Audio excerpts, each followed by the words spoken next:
Hello, I'm Luke Neller and welcome back to Best Replays of the Week.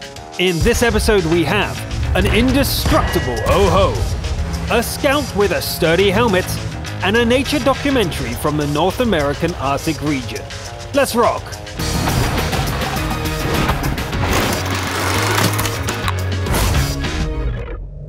Let's start with this week's defender, who is FAQ Tank from the Asian servers.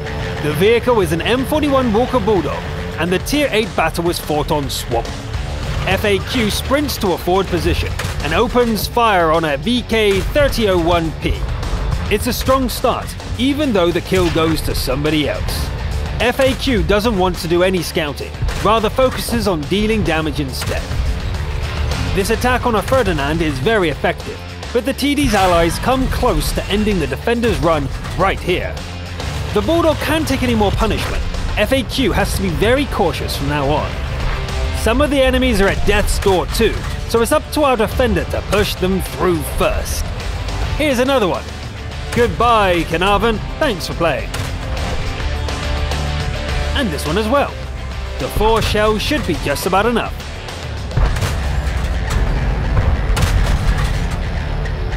Yep. The game is now 2 against 4. Both FAQ and the remaining ally discover artillery pieces at the same time. The defender finishes one off immediately, and the ally manages to deal with the other one. Unfortunately, the remaining enemies have invaded the capture circle, and the bar is moving fast. There's no time for a reload. The shells in the magazine will have to be enough. Uh-oh, the capture is at 90%. The defender desperately fires on the move, praying to RNGesus and killing the target from nearly 400 meters. FAQ must be some sort of prophet. The Type 62 fires, revealing his position. FAQ hides and returns fire, fully resetting the cap. It seems our Bulldog doesn't have enough shells to finish the kill. But it doesn't matter. Their ally arrives and secures the victory. Nice work, FAQ Tank. A defender rises to the challenge, and you got there just in time. That was a lucky shot, of course, but you miss all of the shots you don't take. We'll follow that up with a Steel Wall replay featuring the thick-skinned Oh-Ho. The battleground is Lakeville, and commanding this particular Steel Beast is 99XT...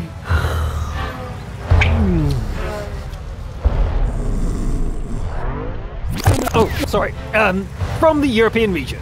The battle starts and 99 takes the shortest path towards the enemy. And speaking of the enemies, here they are, still streaming out of the base. The Oh-Ho's boomstick barks and puts a satisfying dent into the Jagdtiger. 99 pushes on, and enemy gunners seem to suddenly wake up. It's like the start of a rainstorm. First a couple of drops, then a few more, and all of a sudden it turns into a torrent. The rock offers a bit of protection, and 99 stops to pick off a chaffing. Nothing is penetrating the armor though, so maybe cover isn't even necessary. The Jagdpanther is the next to go, but this time the steel wall receives a dent as well. Ouch! That one actually hurt!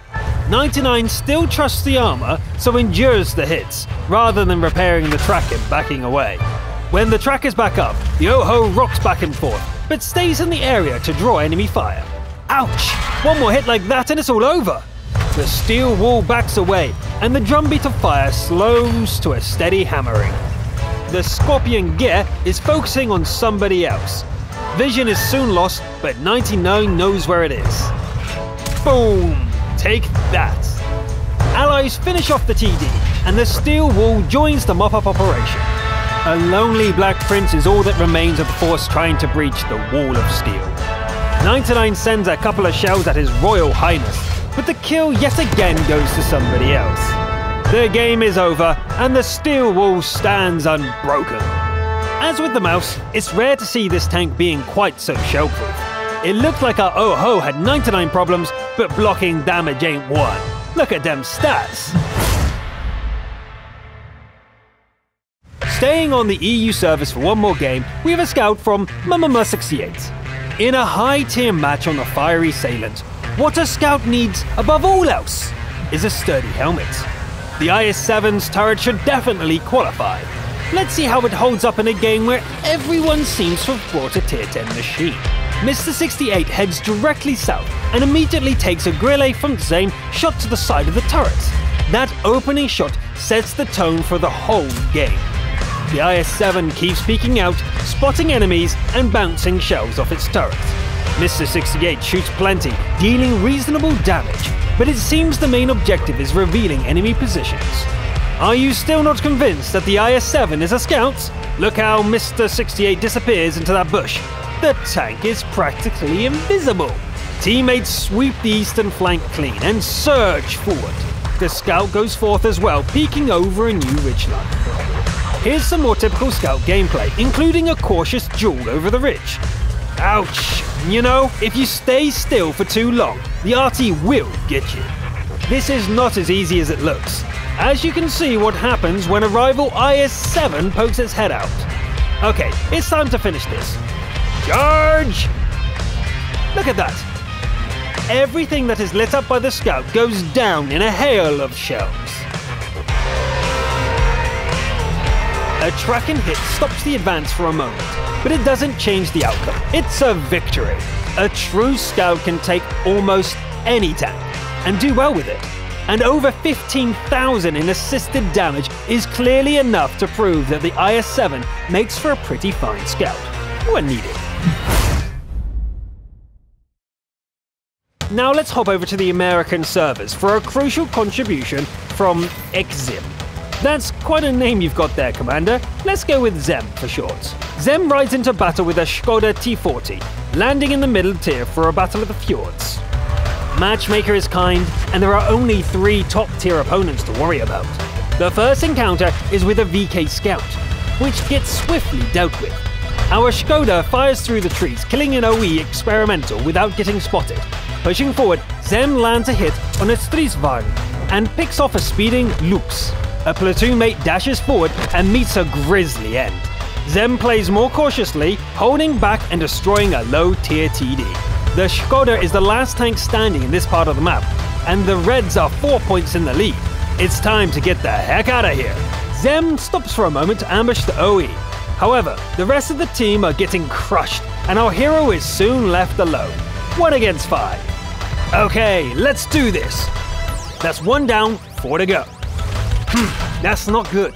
The T-34 got in a free shot, but Zem sends it back to the garage for it. The OE drives into the capture zone, forcing Zem to have to go and deal with it. Firing through the tree cover worked once before, but even heat rounds can't penetrate reliably. Zem's cover is blown, and has no choice but to charge into close combat. Take that! Strangely, the behemoth doesn't fire. Did it run out of ammo? Was the ammo rack hit? In any case, this toothless herbivore is terminated. That leaves 2, a TD and an SPG. The Störe Emil is met on the road. Repeating what looks like a signature move, Zem puts in a single shot, then speeds away to find the other. Which is here. A single shot puts the RT out of commission and turns the endgame into a duel. Damaged as it is, the Störe Emil is one of the top tier opponents. If it has the upgraded gun, a single hit could blow up the Skoda. Zem drives into the capture circle and prepares for the fight. If she's coming round the mountain when she comes, yeehaw! Then, this is a good spot. The capture is almost ready when the Störe Emil appears on the flank. Man, that stings, but the Skoda is still in one piece. No need brooding over the mistake. Zem charges in, but misses a hasty shot. Safe for the moment, but what to do now? There's a brief standoff and Zem lures the Emil into taking a bad shot. The risk pays off, but the opponent still holds the upper hand. As it so happens, the standoff continues. Even the blare of the 2-minute siren doesn't change anything.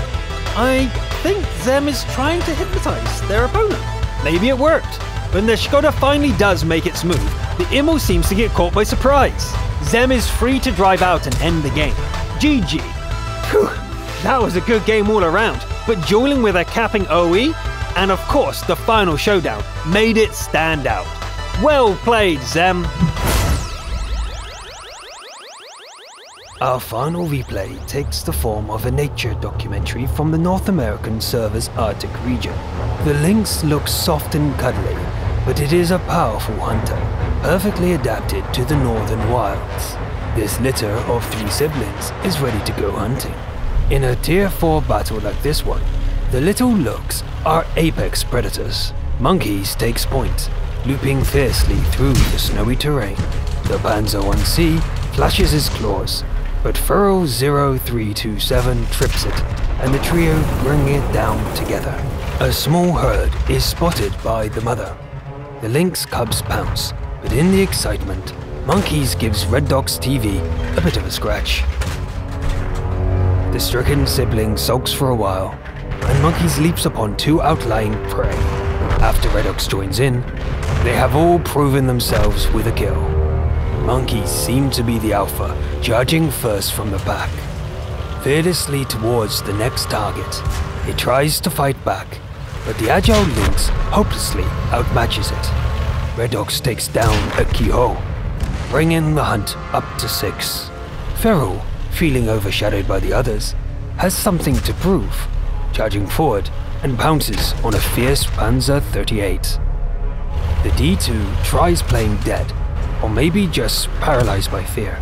Either way, it falls victim to the pack, just like the others. With their recent successes, the now overconfident cubs split up desperately, trying to outmatch each other. Monkeys is the first to track something down. Shortly after, Red Ox finds the DW2. Sadly, Red Ox's overconfidence has led it to bite off more than a lux can chew. It takes a mortal wound during the attack. Monkey succeeds, but one of the cubs will be missing at the end of the day. A Hetzer slowly crawls up a slope, unaware of the impending danger. It's a tough creature, but superior knowledge of the terrain allows the kittens to overwhelm it. That's 11 kills for this hunt, enough to feed them for a month. They are not alone, however, as other predators show themselves trying to intimidate Furul. The Lux isn't impressed, however, and accepts the challenge with fever. The area is almost clear of opposition, with just 2 creatures remaining. They are both here, and the siblings battle them with practice skill. This massive hunt has left Monkeys thirsty and dirty, so the cub dives into the icy water to freshen up.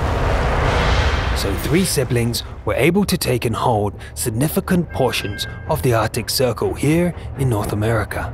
Unfortunately, nature is cruel, and Redox was unable to live to an old age as a dominating predator of the region. Well, that's it for this week. A good start to the season, methinks. I hope you've enjoyed our little documentary. A different approach than usual. I'm Luke Nella, thanks for watching, and I'll see you next time. Allies finish off the TD, and the steel wall joins the mop-up operation. What a great sentence. A mop-up operation. A proper mop-up operation. That's great. A proper mop-up operation.